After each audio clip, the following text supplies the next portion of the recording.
ग्रामविकास व पंचायती राज विभागामार्फत मुख्यमंत्री समृद्ध पंचायत राज अभियान अंतर्गत शिरोळ तालुकास्तरीय कार्यशाळा आज जयसिंगपूर येथील स्वर्गीय शामराव पाटील येड्रावकर नाट्यगृहात आयोजित करण्यात आली होती। त्यास आमदार राजेंद्र पाटील येड्रावकर उपस्थित राहून जिल्हा परिषद, पंचायत समिती अधिकारी, ग्रामसेवक आणि सरपंच यांना हे अभियान यशस्वीपणे राबवण्यासाठी मार्गदर्शन केले। लोकसहभाग हा या अभियानाचा गाभा असून त्या माध्यमातून तालुकास्तरीय, विभागीयस्तरीय आणि राज्यस्तरीय तब्बल 300 कोटींची बक्षिसे वितरित करण्यात येणार आहेत।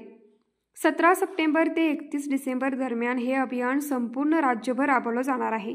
त्यामुळे मतदारसंघातील प्रत्येक ग्रामपंचायत विशेष प्रयत्न करून ही सर्व बक्षिसे जिंकतील असा विश्वास या प्रसंगी आमदार येड्रावकर यांनी व्यक्त केला।